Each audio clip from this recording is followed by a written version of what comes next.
Good evening and welcome into Cards Central Postgame show on STL Sports Central. I'm your host, Ethan Hannaford, joined by the one and only Stefan Caray. Cardinals 5-0 winners against the Cubbies tonight on a Friday night matchup. Love seeing these two face up on a weekend at Busch. And Yadier Molina returning. It just felt like there was a little bit of an extra spark tonight for the Redbirds, and it showed up on the field. Stefan, your general thoughts immediately after taking in this game?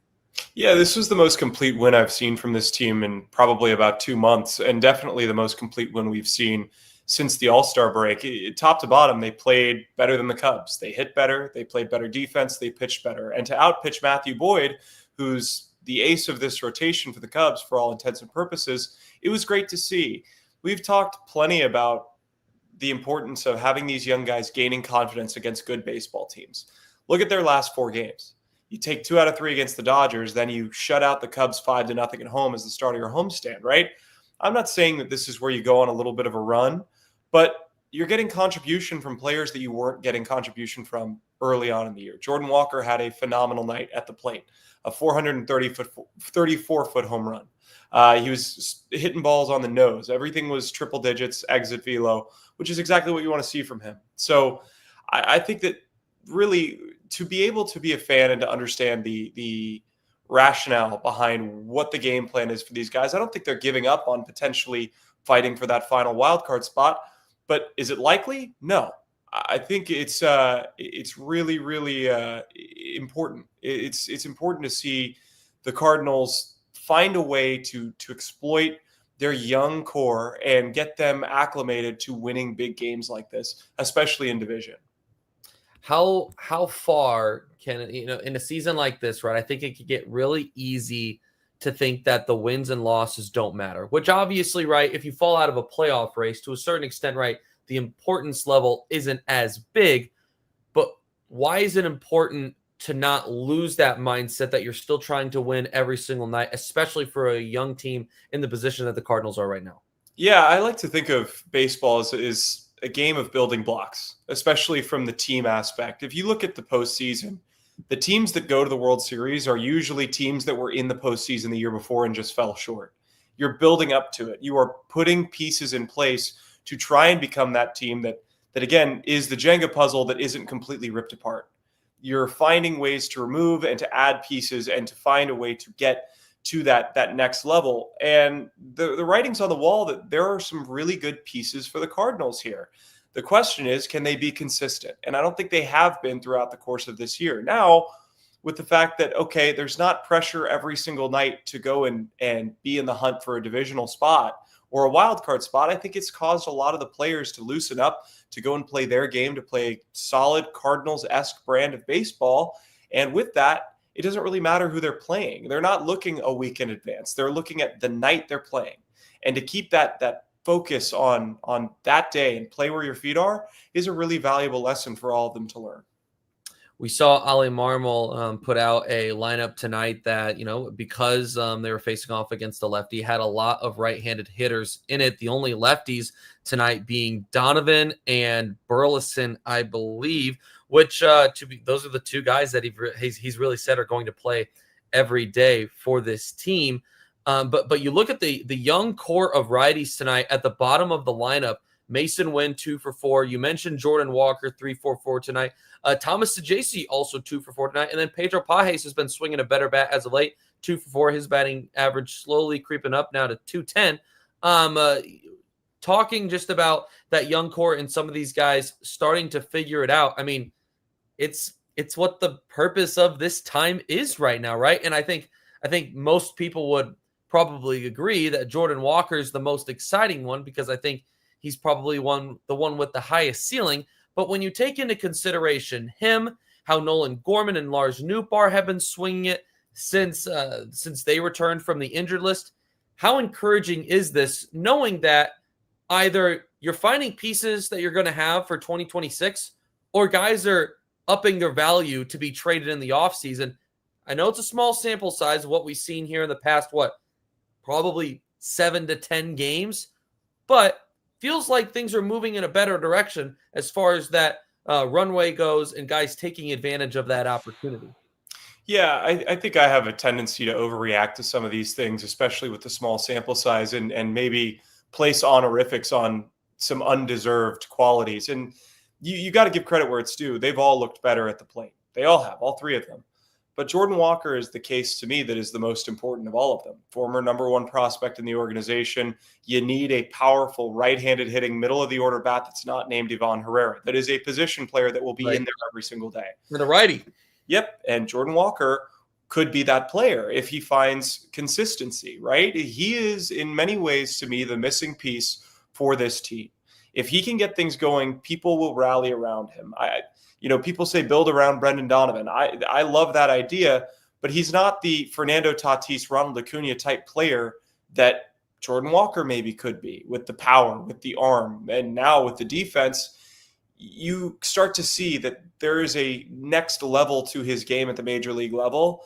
And you said it earlier this year, Ethan, on one of the shows that we were doing. Would I be willing to have the Cardinals have a losing season if it meant that we saw the development of Jordan Walker figuring it out and Nolan Gorman? Well, I think now we're getting our chance to see that. We're getting our chance to see that just by effect. You've traded away some of your best players. Your idea now is to contend for the future. And if he's a big part of your future, you need him to hit. He's doing that. Guys are responding extremely well. Having Yadier in the building, I'm sure, helped more than it hurt. And this is the type of statement win that you look back on if you're a Cardinals fan, and you forget more about the sad losses that sent you into losing streaks. These are the types of wins that you say, all right, we've got something here for 2026 and beyond. Got a couple of people in the comments trashing on the term runway a little bit. Listen, I get it. I'm tired of it too. Sweet Lou Dunbar saying the runway nonsense is just dumb. J. Call saying, please quit calling it a runway season. It was a complete lie. Now, I'm assuming he's referring, I'm assuming, to probably the mixed messaging from upper management at the beginning of the season, where it was all about the young guys are going to get opportunities, and then they couldn't trade Nolan Arenado. So then all of a sudden it became, well, I think this team can compete. So yes, there was some mixed messaging, but I don't know if I can agree with that. You look at what the main priority of this team has been. You look at what the success has been built around. It's been in large part based around the core of the offense when they've been good, being able to manufacture and provide high amounts of runs per game. That was the strength early in the year. I know the starting pitching was strong early on, but in large part, when this team was at its best, the offense was producing at a high amount. I don't agree with this. I know it wasn't as straight up probably as fans would have hoped it was going to be in the offseason, but if you're looking, especially now, at this and saying that this isn't about guys getting opportunity and rolling through the punches and some of the lows, I don't know what it is then. Stefan, your thoughts? Yeah, I agree with your point completely, Ethan. My question to fans would be this: outside of Michael McGreevy, which people have had their torches and pitchforks out for months, and I totally understood, justifiable, where has there not been runway? Right? Remember, coming out of spring training, there was a question of, is it going to be Michael Ciani or is it going to be Victor Scott? They went with Victor Scott. Even though, hey, he had a phenomenal spring and deserved to be on this team, they went with Victor Scott. They went the runway path with that. He has been in the lineup almost every day. Mason Wynn has played shortstop virtually every single day. Jordan Walker has played virtually every single day outside of injury.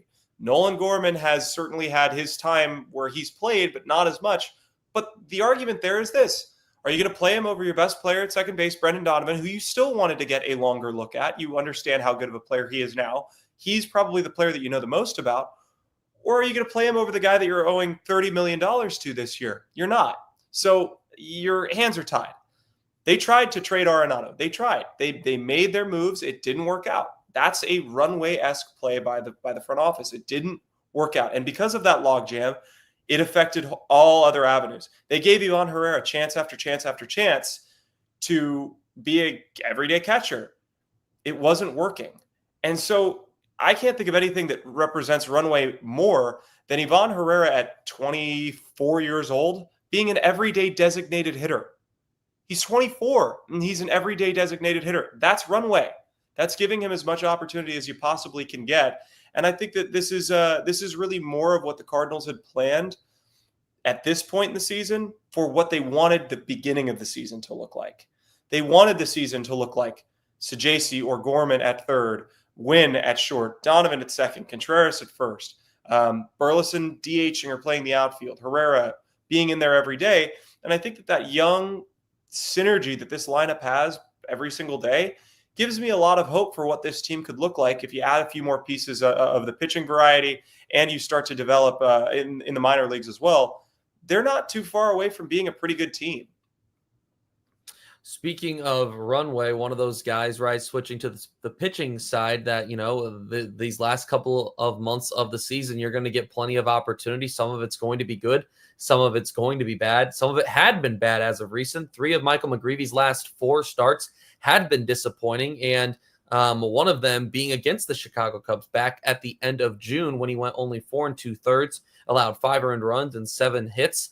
Tonight, a very different story. 6 innings of shutout baseball, allowing 6 hits, only walked 1, struck out 3, 87 pitches. I tell you what, pretty convincing stuff from Michael McGreevy, and shows you what he has the ability to be, right? There's not going to be a lot of strikeouts. There's going to be a lot of contact, but when you're able to force that to be softer contact in large part, the Cardinals have the defense behind them to play right into that. Michael McGreevy, an impressive start tonight against a solid offense. Yeah, he was great. And I think that having the freedom to know he's not going back down is going to only add to his level of comfort. Yeah, he had a start a few days ago that wasn't great. Was it against San Diego? But still managed to get the win. He walked the tightrope a couple of times in this game, and that was what I was most impressed with, his ability to make pitches. There were some really close calls behind the plate that weren't granted strikes. So he was working from behind in some counts where he should have been ahead and didn't let it phase him. He was smiling the whole way, ear to ear. Do I think Michael McGreevy is a number 1 starter type? No, I don't. But I think he could be a number 2 or a number 3, the way that this club is currently set up for St. Louis. And that's exciting. That's exciting to see. The pitching side of things, like you look at Quinn Matthews at AAA, he's starting to figure it out. There are a lot of good pitchers that I think the Cardinals are going to have their choice in. And if you look at a team like the Milwaukee Brewers, right, outside of Woodruff, all of their starters are young, controllable players that they have been able to mix and match at certain points in the season. I think the Cardinals are close to having that level of depth to be competitive in that fashion. And whoever they don't want out of the starting role can become relievers. But as we've seen in the comments, Svenson's been great. O'Brien's been great. Leahy's turning the corner. That's another guy that you could see maybe starting. So top to bottom, I was really pleased with this performance against the Cubs. I was pleased with how they came back and this long homestand. This could be a really big point in the season for the Cardinals. They're not out of the wild card yet. But what I want to see more than anything is just to continue to see the development of Jordan Walker, Nolan Gorman, these young guys, and let them build confidence heading into the offseason. Excuse me. Anything that happens beyond that, what you said right there, is a plus. Anything. Yep. He is Stefan Caray. I'm Ethan Hannaford. This is the Cards Central Postgame show. The Redbirds beating up on the rivals, the Chicago Cubbies. Final score 5-0. And as always, all of the content here on STL Sports Central is presented by DraftKings. The crown is yours. Let us tell you a little bit about the Pick 6 app. Listen, we all know that there's nothing that beats just chilling out, relaxing in that summer sun and watching some baseball. Even when it's bumpy here in St. Louis, you got to love the summers here in St. Louis watching ball. And let's be honest, the simplest way to get in on that action is to download the DraftKings Pick 6 app. It's super simple. All you have to do once you download it is pick more or less on the stats for 2 or more of your favorite players. And just like that, you're in the mix for some big cash prizes. Pick 6 is available right here in Missouri. Don't miss out on the fun. Don't settle for that smaller payout. Switch to Pick 6.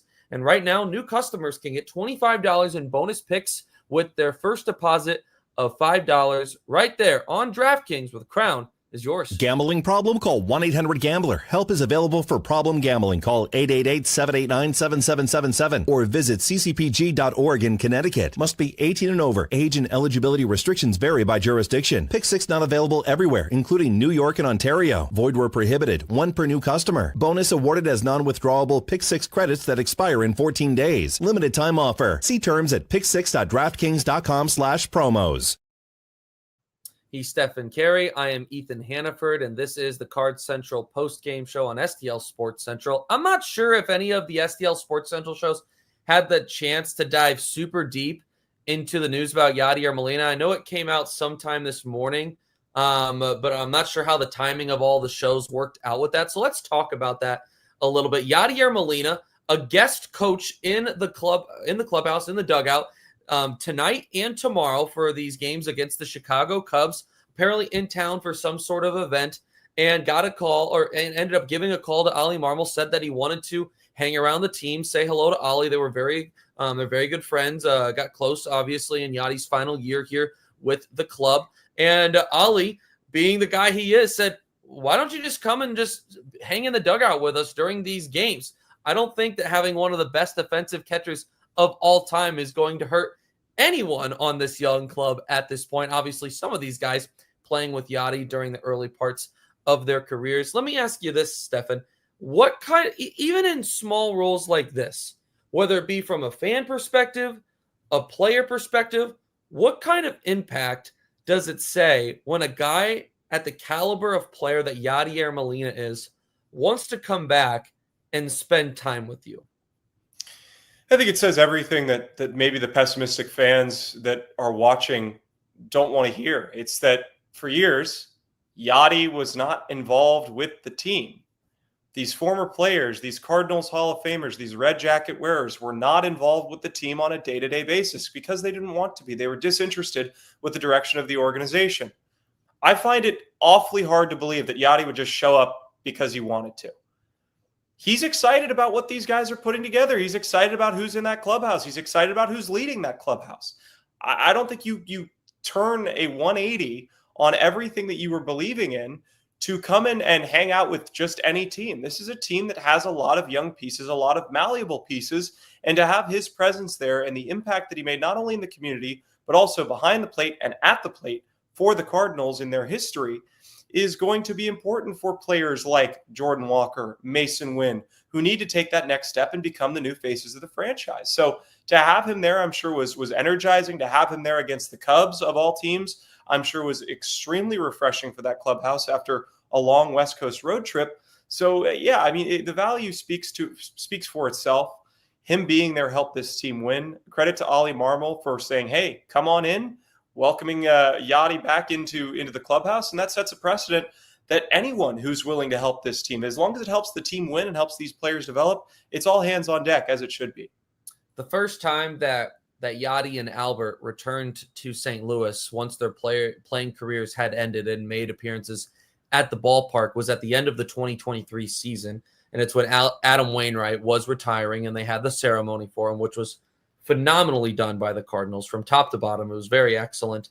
And I was at that point working in the broadcast booths as the booth assistant. So I had the opportunity to spend a few minutes with both Albert and Yadi. One of the coolest moments of my life, I'll say up to this point. But the reason that I bring that up is I remember the preparation for these two being in attendance, right? Because at that point, when you are viewed the way that those two had been and you play for so long, right? Players are treated differently than alumni. It is a very careful process, right, in that transition, because they know the importance of Yadi and Albert being that next phase of guys that will wear the red jacket. We know Stan Musial, Red Shaindiest, Bob Gibson, Lou Brock, Bruce Sutter, I can go on. They're all, rest in peace to all of them, they're all gone. So who is going to be a part of that next wave of these red jackets that carries on that Cardinal legend? Obviously, plenty of living legends still that wear those red jackets, but let's be honest. You have two of the greatest to ever play the game in Yadi and Albert that could be that face. And I'll say this, obviously, I wasn't at the ballpark today, so I didn't have a chance to be around Yadi, but everything just felt so relaxed.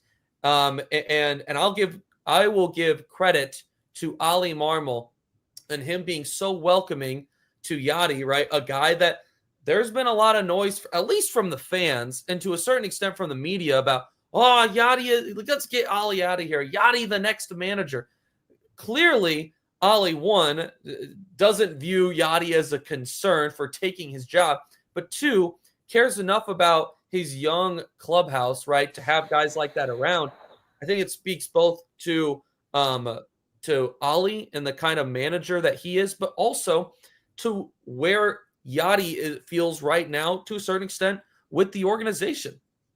Yeah, that's really exactly what I was saying earlier, Ethan, is that if he didn't want to be here, he wouldn't be here. He wouldn't find a reason to be here, nor would he accept the invitation to say, hey, I'm going to go and sit in the dugout and actively be involved in the game, to be as front facing, as in front of the camera as he was. And that's really a good sign that former players, especially of Yadi's caliber, want to buy back into this team and this organization. This is something that goes to show that there is a shift, and whether it be seismic or small, there is a change in the thinking and the mentality that I think is very refreshing. It is refreshing to watch these games knowing there are young players that are going to have their growing pains, and they're not going to roll out the same guys that they've been rolling out the last 3 years that might not be able to get it done. We are seeing exactly who the Cardinals could be. If everything goes according to plan, this could be a really, really fun team in the next couple of seasons. Now, that might not be a comfort for anyone to hear, but winning is going to bring you people. Fans are going to come if the team wins, but they're going to come as well if they can rally behind players for an extended period of time. Look at like the Atlanta Braves. Look at Ronald Acuna, Ozzie Albies, Austin Riley, the baby Braves renaissance. The fans got to grow with that team. Yeah. Imagine getting to grow with a team of Jordan Walker, Brendan Donovan, Nolan Gorman, Victor Scott, Mason Wynn, and being with them, knowing that when you spend your money on a ticket, Mason Wynn will be at shortstop.